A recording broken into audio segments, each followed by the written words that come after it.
but we're sitting in the shade. You got to use your Insta connection. So you got to find out if you're live. Okay. It's CJ from Better Pickleball and one half of VI Pickleball, and Tony is here. We're on the court. We thought we would have some of our campers joining us because they're coming back to play, but they're probably tired. It was a lot of work. That was what I was going to say. There was a lot of work. Sorry if we're a little dark. The alternative was we sit in the sun and roast, and you get a slightly better view, or we sit in the shade and be comfortable, and you guess which one we went for. You guys know who it is, so it's all good. Exactly. I'm checking this while you say hi to everybody. Okay. Yeah, definitely. So we're in our final camp here in Lake Tahoe, and the weather has just been amazing. It's just absolutely beautiful, lovely day. A little warm today. Started out cool, but then it got nice and warm. And I have to tell you, it has been so much fun with all of the people who have come to the camp. They are taking notes and scribbling it down and trying different stuff and making lots of mistakes, because that is something, and that's something we're going to talk about today, is the process versus the results. Because when you're trying to change something, you are going to, it's a process. It's not like you flick a switch. And it was interesting, Tony. By the way, we are going to answer your questions. So, and Tony's got to monitor both. So you can leave a question if you're on YouTube. Hello. If you're on Facebook. Monitoring both. I got this. He got this. Oh, goodness gracious. So we'll answer your questions. But, it was really interesting today. We didn't get a chance to talk about this. Actually, I think we went home, kind of took a nap for a little bit before we came back, because we're going to play with them tonight as well. Yeah. But so one of the things that we're working on, and one of our pillars is the mechanical pillar, and part of the mechanical pillar is footwork. I mean, if your footwork is not proper, you're going to have that hurt. That didn't sound good. Why did they call it a funny bone?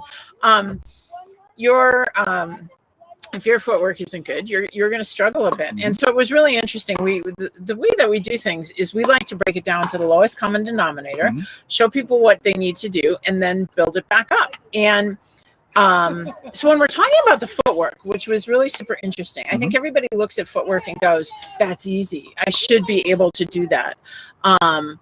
And we were working specifically on lateral movement. And as human beings, we don't move laterally. Everything we do is backward and forward. So yesterday, when we were working on the forward and backward motion, that was a lot more, what's the word I'm looking for? It's a lot more natural to people, because backward that's how forward, we live, right? But even there, what I would say, CJ, is like it's natural.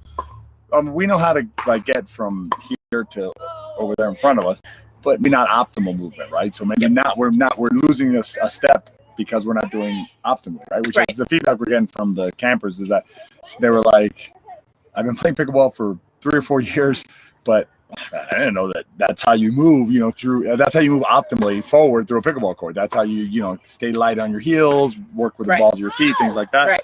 So, yeah. But so what was interesting is, so as we're moving laterally, okay, yesterday was back and forth and today was laterally. So we're working on lateral, and we just really don't do anything laterally. I mean, we dance, maybe a few other sports, right? A few racket sports, we move laterally. But for the most part, in everyday life, we just don't move laterally. Right. And looking at these players who are good pickleball players, they've been playing pickleball, right? They've been playing for 3 or 4 years. And we're working on the lateral movement, as well as adding a split step in that lateral movement, changing directions and things like that. And people got extremely frustrated at first. They were looking at it and they're like, why can't I do this? Well, you can't do it because you haven't been doing it. It's a learned skill. It's a learned skill. Even if you look at the best tennis players in the world, okay, and these are guys and gals who spend, hundreds and thousands of hours and have done it for a number of years, and you'll still hear one, a commentator say, well, he's a good mover, or she's a good mover, or she doesn't move as well, he doesn't move as well. Actually, there's a friend of ours he's a really good player, good instructor. I won't say his name because it's kind of a controversial thing he says, but he basically he's a movement person, right? He's like he really focuses on movement and things like that. And if he's watching, he'll know I'm talking about him, but I'm not gonna say his name. But he basically, one time we were just chatting about it, like movement and things like that. And he basically told me there's only one pickleball player who he knows who moves well. Who do you think it is? And you told me this answer. Ben Johns. Yeah. The only pickleball player who moves like properly at all times and is in the right spot at all times it's Ben Johns. Meaning, Ben, hey, how you doing, Ben? If you're watching, good to see you. Hey, reply to my text, please. They'll pay you money. Yeah, I'm not paying money. But Ben and I go back.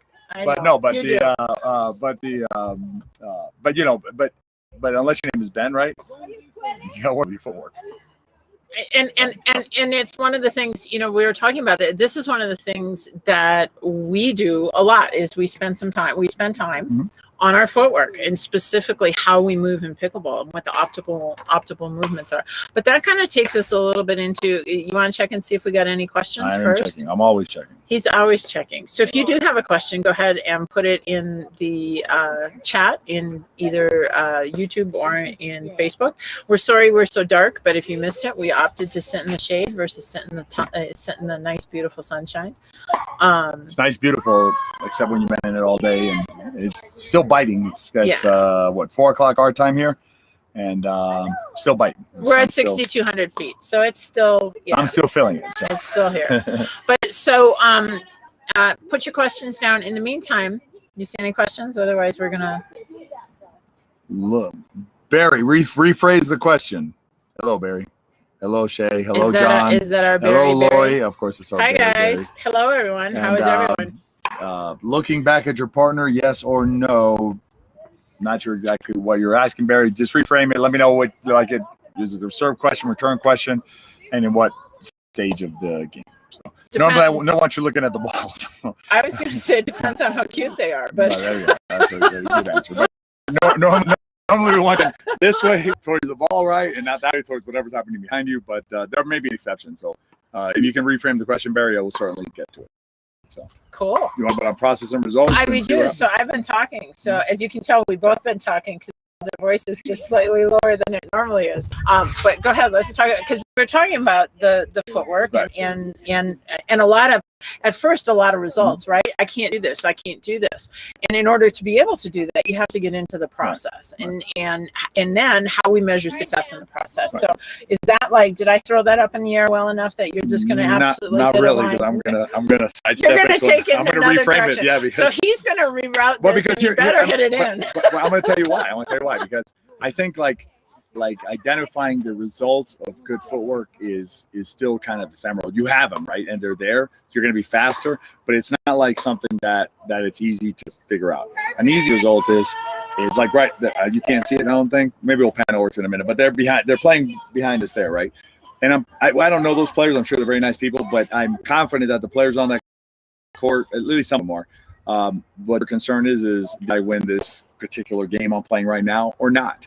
And so that's a result that all of us are familiar with, right? Like I either got to 11 or my opponents got to 11 first.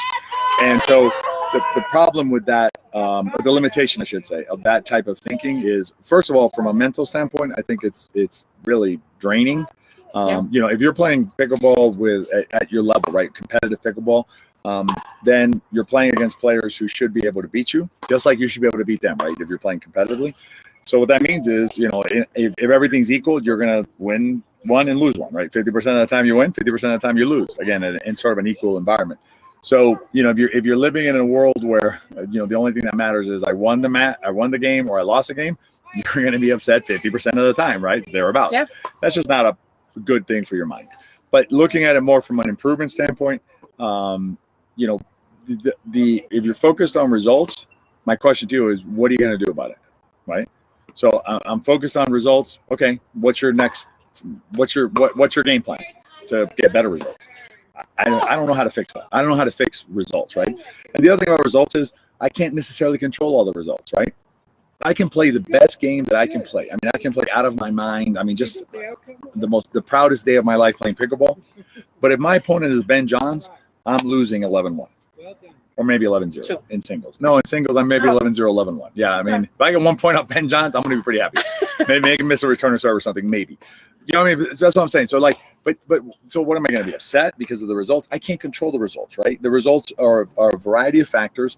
Sometimes my opponents are just better than I am. That can happen. Sometimes, I know I don't want to partner blame, but sometimes you get in a situation where your partner's not the same level as the people on the group, right? Or the other three players. That happens. So you're gonna be upset because you lost that game? Makes no sense. So let's focus on something that you have control over, right? And let's focus on something that you can actually do something about, or you can work on. And that's where process comes in. So let's take a simple example. Let's just use a third shot drop because it's something everybody's familiar with and everybody's comfortable talking about. You know, if I can improve my third shot drops, right, and their placement, I will get better results. So the process is improving my third shot drops. How well am I hitting my third shot drops? How attackable or unattackable they are, and things like that. Then I can layer on top of that, how am I moving after my third shot drop? Am I taking advantage of opportunities that are presented because of a good third shot drop? If I can do those things, results will come, right? The results will be there, you know? And so, you know, but focusing on the results, right? It doesn't, you know, we don't have an improvement plan for you to help you with your results. Well, we have an improvement plan for you. We have an improvement plan to help you with understanding how to hit the third shot drop, and understanding where to hit the third shot drop, and understanding what to do after you hit the third shot drop. Those are all processes, right? And as long as you're doing those things to the best of your ability, right, and working on them and improving, you're doing everything you can. You know, and there's nothing else for you to worry about. You know, the game will happen the way the numbers will be, whatever they are. The score is just numbers, right? It's a 9, it's a 6, it's a 5, it's an 11. Who cares? You know, what matters is, and what you can control, or is your process. And if you execute a good process, right, then you should feel fulfilled with what you've done. You should feel that you have put your best effort in. CJ and I, you know, a lot of what we're working on is the mental part of the game. And so there's this book that CJ and I are both familiar with called Compete, Learn, Honor. Actually, it's called Mental and Emotional Training for Tennis. Compete, Learn, Honor. You can take the tennis, and it's fine for tennis players too. If you're a tennis player, read it for yourself. But if you're a pickleball player, it works perfectly well for pickleball, the concepts in there. And so one of the concepts in there is to compete and to learn, right? So, or two of the concepts. So competing is I'm out there, I'm trying, right? I'm working. I'm not thinking about, you know, lunch or something. I'm on the court. I'm engaged. I'm doing the best that I can based on what I'm doing right now, including based on how I feel, right? Maybe I don't feel so good. I'm doing the best I can, right? And then there's a sort of funny story. I don't know if I told CJ the story, but I'm in an area where there's like a one-way road, and there's parallel parking on this side. And so all the cars are parked pretty well. One car is parked like literally like 3 feet out. Like they kind of pulled in, right? And then just went to lunch or something, right? And, you know, at first I'm kind of like, that's pretty rude of those people, right, to do that. But then I started thinking about it. I'm like, maybe that's all they had today. Maybe that's, you know, they got there, they pulled the car in, and they were like, you know what? This is the best I can do today. So, you know, we'll have to live with it. So, you know, sometimes you're not going to have your best days, but you're giving your best. You're doing the best you can. That's the compete part. The learn part is learn one thing. Go out there, try and learn one thing every time you go out to play. If you try and learn one thing every time you go out to play, if you're playing, say, 3 times a week, you're learning 12 things a month. That's solid. I mean, that's amazing. I mean, that may be too much even. But, you know, one thing, trying or fine-tune a thing. And then the last one, honor. I think one of the things CJ and I were talking about earlier was the thing about your opponents, right? Yeah, honoring your opponents. Yeah. So I kind of like the analogy that we use, or that I used. I mean, this morning when we shared it, was if you're out and you're playing pickleball and you get to the courts and there's only 3 of you, right? And somebody comes up and maybe they're not at your level. Maybe they're a beginner who can at least hit the ball back over the net. They come up to play with you. You're probably going to be they're probably going to be welcome on your court. In an open rec play situation where you have your choice of opponents, unfortunately, at certain points in times, that player may not be welcome on some courts. You know, some people make that player feel unwelcome. Why? That's not honoring your opponents. You know, that's one instance. The second instance I like is we sometimes get this idea in our heads that, you know, Tony's a better player than I am, and if I'm beating Tony, is he feeling like, well, CJ, I shouldn't be losing to CJ, right? Why not? Why not? On any given day, again, like maybe with the exception of Ben Johns. They even, right? listen, Simone Jardim and Ben Johns played in I think it was the Orlando PPA, and they lost, I think, second or third round, like 11-4, 11-7, if I recall the numbers correctly. They lose. I mean, everybody has different days. Our body is different from day to day. Our minds are different from day to day. I mean, we just change as people and as human beings. So at any given point in time, why can't that person beat me? And if you're playing at the correct level, right? In other words, the correct level means like you can play it. I'm not suggesting to you don't play with other groups. That's fine. But if you're playing like a competitive match where you're trying to like see where you're at or something like that, then you're playing against players who can beat you. If you're not playing against players who can beat you, then you're not playing at the correct level for that type of play, for that type of competitive play. So there's a couple of questions there, CJ, and let me run them. Okay, let's go. So let's say hello to Bob Cato. What's happening, Bobby? Hey, Bob. How are you? Pamela is it Shoemaker or Schumacher? I'm going to go Schumacher. Yeah, Schumacher is the Germans. We're going to the German version of it. John, Rochelle, hello. Dale, what's happening, Dale? Marion's on. What's up, Marion? And Sue and Carol. Hello. So Sue and Carol, I understand the video is blurry. We apologize for that. Trust me, we're not showing you anything exciting in the video. It's more audio right now that matters. Hopefully you can see that CJ over there. You recognize the hair, and I have a hat on, so this is Tony. Yeah, we're just in the sun's kind of hitting the camera weird, so apologies for that, but that's the best we could do today. Yeah. That's our parking job right there into the thing. 3 feet out. Yeah, I gotta say, I was trying to fix it, and Tony's like, sometimes he's just the best we got, which is really true. And to us, what's more important is to connect with y'all, answer your questions, things like that. Hello. All right, got it. I'm not sure I should answer that, because if I do answer that, it's probably going to do the connection. So here we go. So a couple of questions here. So we have Barry asked about looking back at your partner. So, and Barry was asking about the receiving side. Then there was a little bit of conversation with Dale about on the serving side. Okay, so why are we looking back at so what we're talking about here is we're on the returning side or receiving side. The question is the non-returner, right? So the player who's up at the non-volley zone line or the kitchen line waiting for the serve to happen. Should that player look back and see what's going on behind them? Generally speaking, I'm not a big fan of that. I don't think it's the end of the world, right? If you want to do it, do it. If you have a serve if someone's serving super hard or in the corners or something and you need help with the calls, maybe. Although I would suggest it's very hard to see an out call on the baseline from that vantage point. That's a point of contention a lot of times. Like how you see it versus what lands. I don't want to get into that topic right now, but basically, so if the purpose is to see line calls, normally the pickleball is like traveling loopy and it's going to bounce and it'll be fine. The call will be fine made by the returner. So I'm not a huge fan of that. Usually, but you can. It's not the end of the world. You can look back if you want to. But if you're looking back, make sure that you're turned around and fully engaged with what's happening in front of you as soon as possible, right? So if it's causing any kind of delay to look back and then turn around and it's causing you to refocus or something, I would not do it. So that's that question on Barry. So hopefully that answers the question, Barry. You can do it one way or the other. Do it whichever one you like best. But there's not like a huge advantage or disadvantage to one or the other. Now, okay, so I do like to look back, I just like to see where the ball, to which player they're hitting, right? No, but this is when you're the non-returner, so they're only going to the return. That was you're up at the NVZ, but you can only go to the return. Oh, after they hit the ball? Yeah, when they hit the ball, I like to look back. So you're looking to see which way the ball's going. I'm looking to see which way the ball is going. So the trajectory of the ball, right. I'm looking at trajectory, which way is the ball going? What can I expect? The other thing is, was it deep? My partner to get up here, or am I going to have to get over into the center of the court and protect them a little bit? Right. So a couple other questions here. Good stuff. Do it. If it works for you, do it. If it doesn't work for you, don't do it. But I would tell you this: don't spend a lot. That's one of the things. Don't spend a lot of time thinking about. I should do it this way. Do it the other way. Pamela asked, "I just joined you. Did you suggest drills to improve your movement? Not yet. Do we have that on the agenda today? Footwork. Did we suggest it today? Oh, I thought she meant she just joined VIP Pickleball. No, she said, I just joined. Did you suggest drills to improve? No, just joined this, I think. I think that's what she said. Yeah, so drills to improve your movement. I have some footwork videos on my channel. What can they search for? The word sexy. Really? Because that's what it says. It's a thumbnail that has a little heart, and it says, "This ain't sexy pickleball." Because the worst performing, we laugh about this, the worst performing videos on our YouTube channels are the ones that will help you the most. Huh? Absolutely, without a doubt. It's just amazing. The ones that are just the eye candy ones are the ones everybody watches, but the ones that are like maybe not the most exciting, right? But they're like the keys to the kingdom.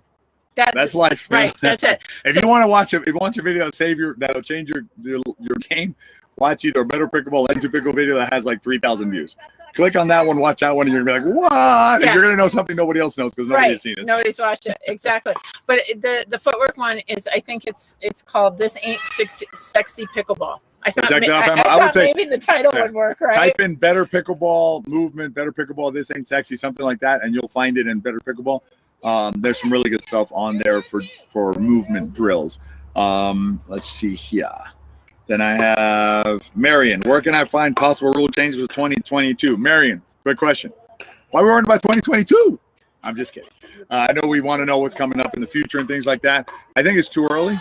I would suggest, I mean, if you want to know what's going on, the USAPA and the IFP are going to be your best sources for that because they have the most information on that. The other thing you can do is, I believe it's on Facebook. Search Don Stanley, D-O-N, Stanley, like the Stanley Steamer, right? Like Stanley Steamer. And Don Stanley, he's the head referee for the PPA, a friend of ours. He's done a lot of rules work with us, like presentations and things. He has a group.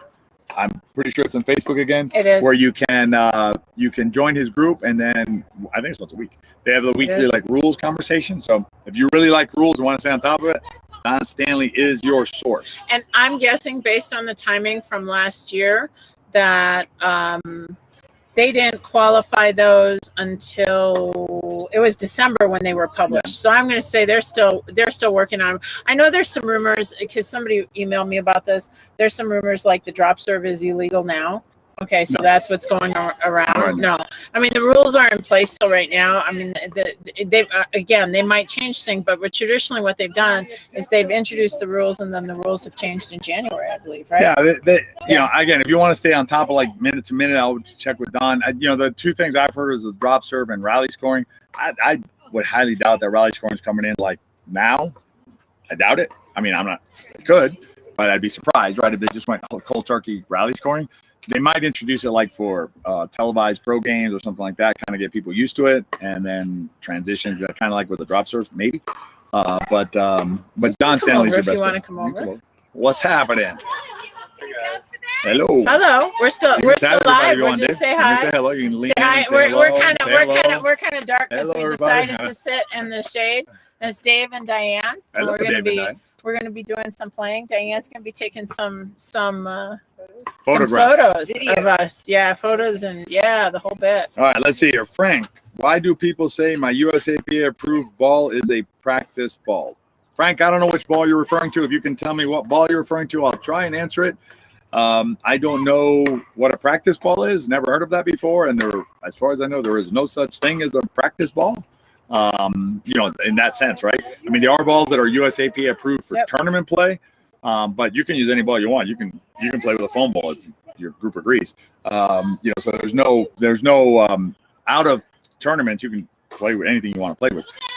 But the only balls that I can think of is like if you're talking about there's a ball called the Onyx 2, which is an excellent ball for beginner play and just kind of getting into the game. It's a really friendly ball. But that ball has been ruled not USAPA approved for pickleball play because it bounces too high. But most balls, I mean, the Franklin, the Dura, I'm missing balls here, but Franklin, Dura, Top, I think even Core, all those balls are USAPA approved. The Jugs indoor, Onyx indoor are approved balls. I think there was one, if it was, I think the practice ball, if that's the one you're referring to, they had the ones, remember the ones that were half and half color?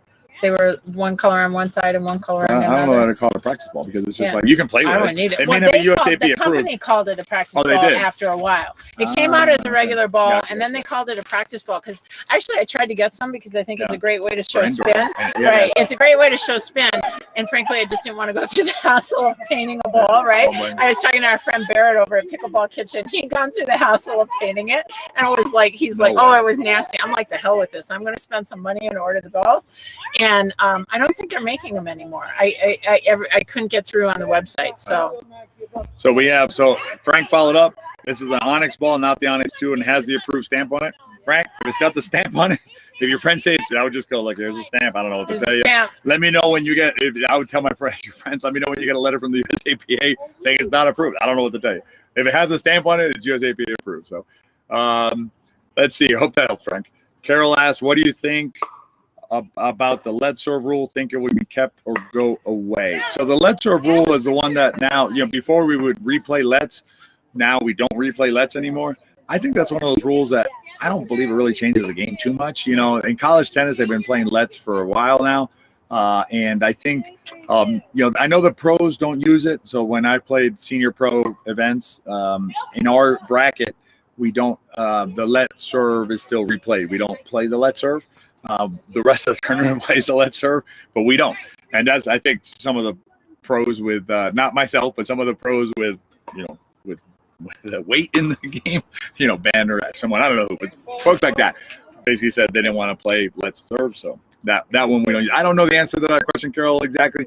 But again, I would suggest to you, at the end of the day, you're not winning and losing games because of let serves one way or the other. So, play them for now, and then if they change it, they change it. So. I think that's pretty interesting, though. The let serve rule, when it first came out, is like people lost their minds. I mean, the comments on Facebook were like, oh, my God, you got to be kidding me.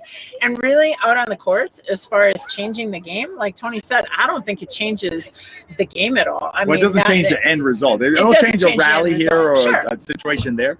But sometimes it'll change it to your advantage, right? Because it'll be a really good serve coming over that's going to really bother you, and it pops up, and you get it nice. So let's work both ways. Same thing when, like, if CJ and I are playing and CJ gets a let ball, and wins a rally, then I get a let ball around. So the funny thing to me is that people say, like, they get upset when the let hurts them. But they never say anything when the let helps them. Exactly. When the let helps them, they're just like, did something happen? Well, and I think that, like, the one thing that I do find interesting, and this is like, okay, so I'm not going to open this can of worms. I'm just going to throw it out there and leave it out there, is I think it's very interesting that you have the professionals not playing two of the rules that the amateurs are playing, and it can happen in the same tournament. And that can open a can of worms with picking and choosing rules. I'll tell you why I don't think it does, because first of all, I mean, like the regular play, like the play back here on this court that we can't see, they're playing with the rules about playing the let serve and all those things, right? The sort of the regular rule book. The pros modify a couple of things. So the only thing is you choose to play in that division, right? So if you're a traditional pickleball player, then you're agreeing to play by a modified rules, right? So to me, it's not that big of a thing, one way or the other. There is an interesting thing comment here by John that he stopped playing beach volleyball because of rally scoring. It changed the game too much. John, I can't disagree that hello Leah. I can't disagree with you that rally scoring will change the game. Primarily, it's going to change the game because you won't have comebacks, right? If you're down 10-1 in a rally scoring game, you're not coming back because you have to run off all the points on your serve. And if you get sided out, one side out and you lose, right, at 10-1. So, that's going to be the biggest. I think the games will be longer anyway. I think they'll go to 21. But, like, if you're down 20-15, right, or 20-14, you're not coming back. Now you can. So the key then, the change will be like you can't let the game get more than 3 points away. 3 or 4 points away at the end, or you're cooked. But yes, I agree. I'm gonna lobby them, not just for that reason, but I'd like to lobby the USAPA at this point in time. If anyone USA Pickleball there. Oh, I know. I'm sorry. USAPickleball.org. I would like to lobby them because my most viewed video month after month after month with like approaching 300,000 views is about scoring. Oh no. And so don't change it. Okay. Please. Do not change it, because frankly, I'm not taking it down. I don't.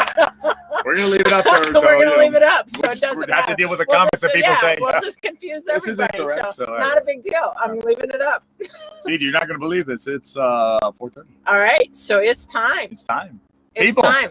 We got people here. If you want to swing around and say hello, look, Dan and Kim are walking in. Here's Layla from Hawaii. We got like this huge. Layla from Maui. Hello, Layla. We got this huge Hawaii contingent. We had Layla and Dave from Maui, and in the last camp we had Ron and Christy from Kauai. Yeah. Right, from Kauai. And so, yeah. And we have our movie star of the camp is over there, but I don't know why he was late, Dan, but whatever. We'll talk to him about it. Okay, yeah. He's young still, so Hey, Dan, turn around and say hello. He can't hear us. He's chatting. He's chatting. He's chatting. He is a movie star. So in any event, we are back here next Thursday. We're back here every Thursday. You'll be back in Florida. I'll be in Wisconsin. I'll be at the PGA event, so we might not be back here next Thursday. All But right. you know what? If you are on our email list, You'll know. when we're Get going yourself on live. our email So list. get yourself on our email list by going to wearepickleball.com. Oh crap! Maybe it's working. We'll see. Okay, we'll see it's working. We All right, just got our guys. new website up and going. Go to here. Do this. Go to. Put it in the comments. We'll see it later. Say add me to the email list. And We'll look do at it. the All right, comments all right. later, and we'll put you on the email list. Then you'll know the next time we're going live. All right. Have a good night. See you guys. Let's go play some pickleball. Bye, guys.